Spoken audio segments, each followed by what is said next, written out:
ठाणे महानगरपालिका सार्वत्रिक निवडणुकीच्या पार्श्वभूमीवरती प्रभाग क्रमांक 15 मधील महायुतीच्या उमेदवारांच्या प्रचारासाठी ठाण्यातील वागळे इस्टेट विभागातील कियारा बँक्वेट हॉल येथे भव्य कार्यकर्ता मेळाव्याचं आयोजन करण्यात आलं होतं। या मेळाव्याला ठाणे लोकसभेचे खासदार नरेश म्हस्के, ठाणे शहर विधानसभेचे आमदार संजय केळकर, कोकण पदवीधर मतदारसंघाचे आमदार निरंजन डावकरे, भाजप ठाणे शहर जिल्हाध्यक्ष संदीप लेले, वागळे विभागातील माजी नगरसेवक विभाग प्रमुख एकनाथ भोईर उपस्थित होते। यावेळी उपस्थित मान्यवरांनी महायुतीच्या कार्यकर्त्यांना येणाऱ्या महापालिका निवडणुकीच्या दृष्टीने मार्गदर्शन केले आहे। केंद्र व राज्य सरकारच्या विविध विकासात्मक योजना, ठाणे शहरातील पायाभूत सुविधांचा विकास आणि महायुती सरकारच्या कामगिरीचा आढावा घेत कार्यकर्त्यांनी घरोघरी जाऊन प्रचार करावा असं आवाहन नेत्यांनी केलं आहे। शिवसेना, भाजप, रिपाई, रिपब्लिकन सेना, महायुतीचे उमेदवार सुरेश कांबळे, यज्ञा भोईर, अनिता यादव, अमित जयसिंग सरैया या सर्व उमेदवारांच्या समर्थनार्थ हा कार्यकर्ता मेळावा आयोजित करण्यात आला होता।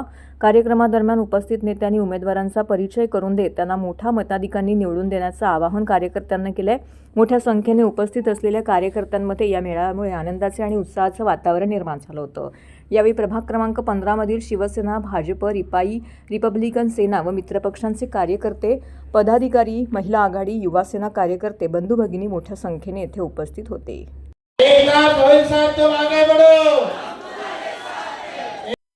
महायुतीचा मेळावा होता, तो संपन्न झाला आणि एवढ्या मोठ्या संख्येने महायुतीचे कार्यकर्ते या ठिकाणी उपस्थित आहेत की हा महाविजय जो आहे तो त्यांनी आजच अधोरेखित केला आहे।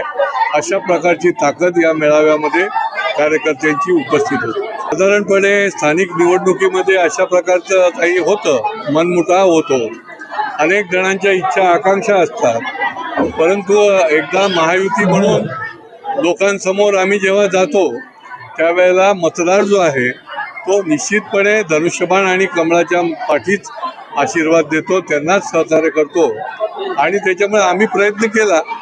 त्या प्रयत्नाच्या पलीकडे सुद्धा काही लोक जर उभे राहिले तर महायुतीचा एक व्यापक अशा प्रकारचा जो अजेंडा आहे त्या अजेंडाच्या पाठीशी, विकासाच्या अजेंडाच्या पाठीशी निश्चितपणे मतदार उभे राहतील। संजय राऊत यांचा कोणीच माणूस बिनविरोध आला नाही, त्याच्यामुळे त्यांनी बोलणं हे स्वाभाविक आहे। आणि दुसरं म्हणजे त्यांचं निवडणुकीच्या आधीच त्यांचे पाय सरकारला लागलेले आहेत आणि त्याच्यामुळे त्यांचा नरेटिव्हच असतो, मग ठाणा आहे, ड्रग्सचं आहे। आणि संजय राऊतांना हे माहिती नाही आहे की ठाण्यामध्येच आम्ही हुक्का पार्लर मुक्त, ड्रग मुक्त ठाणे ही चळवळ मोठ्या प्रमाणात चालवली आणि त्याला यश देखील मिळालेलं आहे। परंतु संजय राऊत तिकडे टेबल खुर्चीमध्ये बसून काहीतरी बोलत असतात आणि अशा प्रकारची टिप्पणी करत असतात। बघा, जे निवडून आलेले आहेत ते प्रबळ होते, ते नक्की निवडून येणारे होते आणि त्याच्यामुळे समोरच्यांनी जर विड्रॉ केलं असेल तर हा काही लोकशाहीचा गळा घोटला वगैरे असं काही नाही।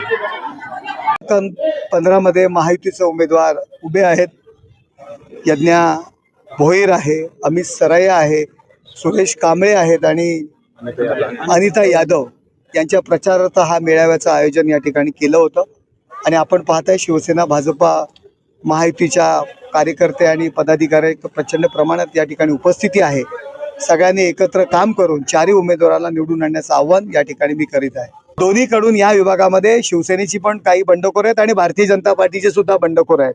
भारतीय जनता पार्टीचे जास्त बंडखोर आहेत, त्यामुळे आज पदाधिकारी कार्यकर्ते या ठिकाणी जमले होते आणि ज्या पद्धतीने त्यांनी काम केलेलं आहे, ज्या पद्धतीने एकत्र आहेत, त्यामुळे या प्रभागामध्ये विजयी माळ नक्कीच या उमेदवारांच्या गळ्यात पडणारे शिक्कामोर्तब झालेले आहे। संजय राऊत यांच्याकडे काही राहिलेलं नाहीये, त्यांचे उमेदवार त्यांना सांभाळता येत नाहीयेत, उमेदवार करता माणसं मिळत नाहीत, आयरेगैरे पकडून आणतात, त्यामुळे त्यांनी काही आमच्यावर टीका करण्याचा प्रयत्न करू नये।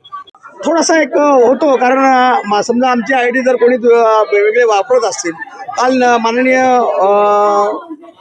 BJPचे आमदार माननीय निरंजनजी डावकरे यांच्या आय डीवरनं एक हे आला होता, 3च उमेदवारांचे फोटो त्या ठिकाणी टाकलेले होते। त्यात 3च उमेदवारांचे फोटो त्या ठिकाणी टाकले होते आणि त्यामुळे मला ते बोलावं लागलं, कारण असा जर प्रकार घडला तर मग माझ्या कार्यकर्त्यांनी मला अनेक पोस्ट टाकल्या गेल्या, तर असा प्रकार जर वाढण्यात होत असेल तर आपण प्रचार का करायचा?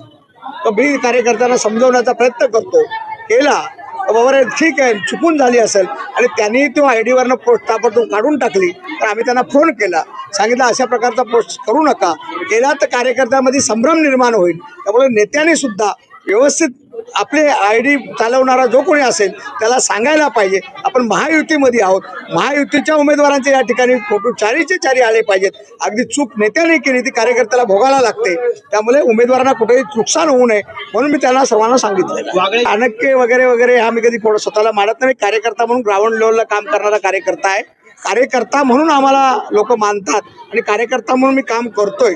बरोबर हे धर्मवीर आनंद दिघे साहेबांच्या तालमीत आम्ही तयार झालेलो कार्यकर्ते आहेत. शिंदे साहेबांच्या मार्गदर्शनामध्ये आम्ही काम करतोय आणि त्यामुळे आम्हाला ह्या गोष्टी नवख्या नाही आहेत, कारण आम्ही 365 दिवस काम करत असतो. त्यामुळे निवडणुका या आमच्यासाठी काही नवख्या नाही आहेत. तुम्ही आपण पाहिलं माझी पत्नी एकता भोईर ही बिनविरोध निवडून आली. आता लोकांनी काही आवाज उडाल्यात, हे झालं ते झालं, परंतु तुम्हाला एक सांगतो कामाची पोच पावते म्हणून निवडून आलेले आहेत. कारण आम्ही केलेला विकास, आम्ही केलेले लोकांची मन जिंकलेले जे विषय आहेत त्यामुळे समोरवाला पक्षाचा कुठलाही उमेदवार तिच्यासमोर उभा राहण्यास सुद्धा धरजवला नव्हता. अगदी 2 अपक्ष होते त्यांनी स्वतःने मागे घेतले, कारण त्यांना आम्ही कोणाला सांगायलाही गेलो नाही, कोणाला फोनही नाही केलेले. परंतु त्यांना माहिती आहे की एकता भोईरची काम करण्याची पद्धत, त्यांच्याबरोबर असणारा एकनाथ भोईर हा सुद्धा यांची काम करण्याची पद्धत आणि दिघे साहेबांचा आणि शिंदे साहेबांचा आशीर्वाद यामुळे त्या दोन्ही उमेदवारांनी मागे घेतले. पण आता तुम्ही पाहतोय, आम्ही अनेक बातम्यांमध्ये पाहतोय, ऐकतोय का लोकांना आम्हीच दाखवलं, आम्हाला एकालाही दाखवा कोणी आम्हीच दाखवलेलं आहे. ही निवडणूक ही पारदर्शकतेने होते. ज्या ठिकाणी समोर उमेदवार येत नाही, कुठल्या पक्षाची हिंमत झाली नाही ते विचार करा तुम्ही.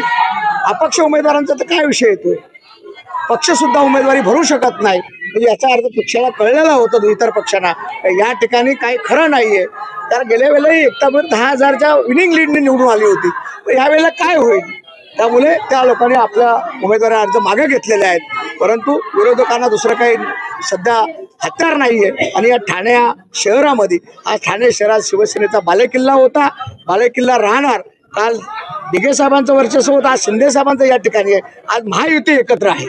अगदी देवेंद्र फडणवीस साहेब आणि शिंदे साहेब एकत्र हातात हात घालून काम करतात. त्यामुळे या ठिकाणी त्यांचा भोपळाही फुटणं फार मुश्किल आहे. त्यामुळे विरोधकांकडे राहिलेलं नाही आणि म्हणून ते चुकीच्या प्रकारे अफवा प्रचार सुरू आहेत. पण कोणीही त्या प्रचाराला बळी पडणार नाही. आणि जे होत आहे ते लोकशाहीनेच होत आहे, लोकशाहीच्या विरोधात कुठलंच होत नाही. आणि शिंदे साहेबांचं काम करण्याची जी पद्धत आहे ही विरोधकांनी मानून घेतली पाहिजे. हा माणूस काम करतो.